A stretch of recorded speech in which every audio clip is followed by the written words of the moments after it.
guys? Welcome to yet another week of training. This is the first week of the second cycle through the Tony Harris program.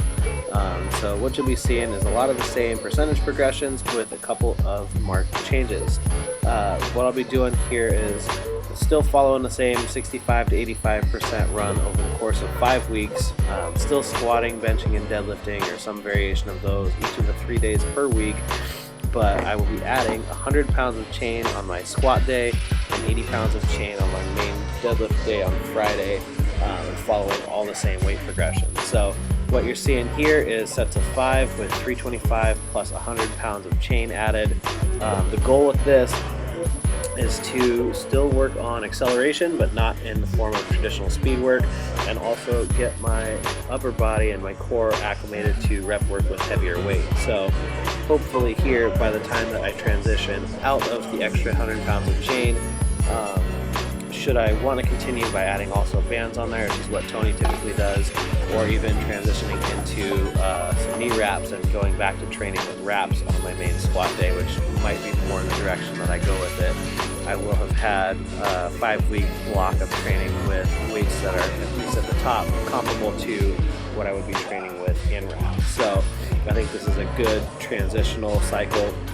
I'll know a little bit more about that as the weeks go on, but that's kind of what I'll be doing with the squat work here. So was having some glute issues again on this, and I think that I nailed it down to just being the Olympic shoes this time, because I did a set in the flats and that went pretty good. And this following training week, which is when I'm recording this, I ended up doing all of my squat work in flats and it felt much better. So what you're seeing here is just the last kind of garbage rep as a single. Decided to shut it down there and move on to bench. So with bench, rather than adding any chains or bands to it, I decided to just up the training max. I did the whole last cycle training off of 350, which is my best competition bench. I ended up hitting it for, I think, 3 doubles before I tore my pec, but I figured that would be a good weight to just kind of get some work in, make sure everything's nice and healed up, and get acclimated to benching 3 times a week. So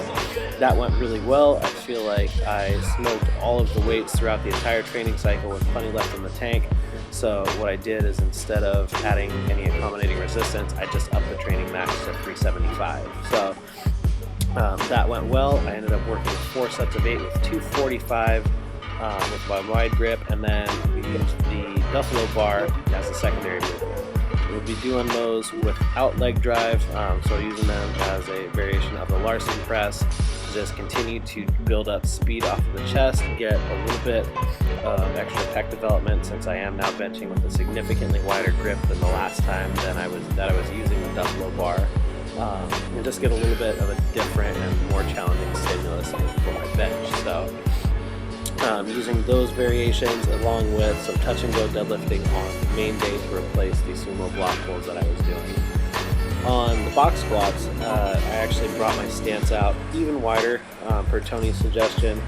The goal here is to try and eliminate as much leg drive on the squats as possible, and really just use these to train the hips. So it's a little bit different than I've box squatted in the past. You can see that I'm staying a lot more upright compared to the box squats from last cycle, and I kind of go in and out of how effectively I sit into my hips. On some of the reps, you can see I lean into my back a little bit. Those are the slower ones. On some of the reps, I sit more down and less back, and on some of them, everything gets synced up perfectly, and I keep my tightness off the bottom and end up popping off the box really quickly. So this ends up not looking actually as deep as it feels, but I'm pretty sure it feels like I'm about to tear my dick in half when I do these. So something is working correctly. Followed those up with some split squats to replace the walking lunges, just because I need a little bit more strict form on my isolateral work. That way I can continue to keep the glute and everything happy and firing symmetrically on both sides. And then move over into 4 sets of 8 with the same 245 on close grip bench. All of these moved really well, and I actually followed it up with a PR on overhead press with 185 for 3 sets of 8. So that went really well. Those were all done really strict, and I think I will try for 205 for a top set of 8 during this next week's training session. On my third day, I am replacing the front squats that I was doing with some beltless, flat-shoed, kind of moderate to wide stance pause squats.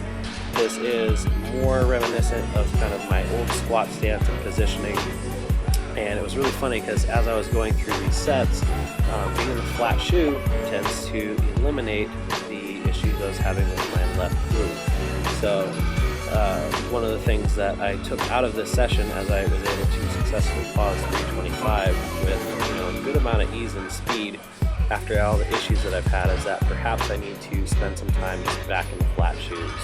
And after how things went on my Monday session of the second week, that was definitely confirmed. So that's what will be happening on that front.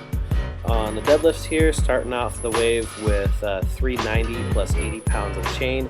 Did 5 sets of 5 here, all of which moved pretty well.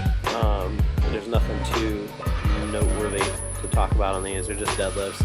Still trying to work on getting a little bit of that hip dip that Tony suggested for a little bit of extra drive off the bottom.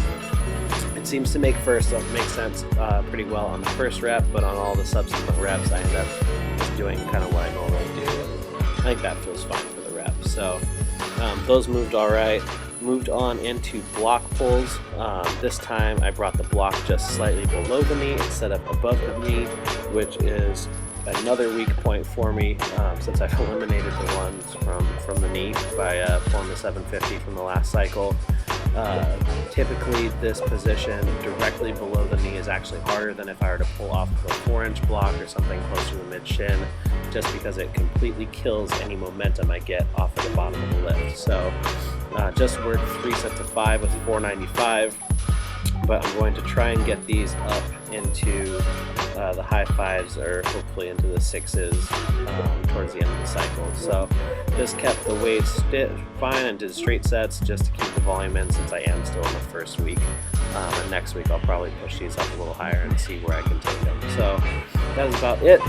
Closed off this session with some shrugs, worked up to 545 for a set of 8 on those, and then 265 for a set of 8, or on my 4th set of 8 with the dead pin presses. So we're looking to use that variation to continue to build the strength off of the chest, using a minimal amount of leg drive on these just because I really want that straight up horsepower out of the bottom. So that is it. I hope you enjoyed the video.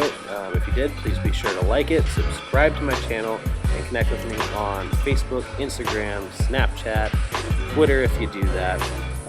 And as always, be sure to check out the gym's website at www.summit.gym.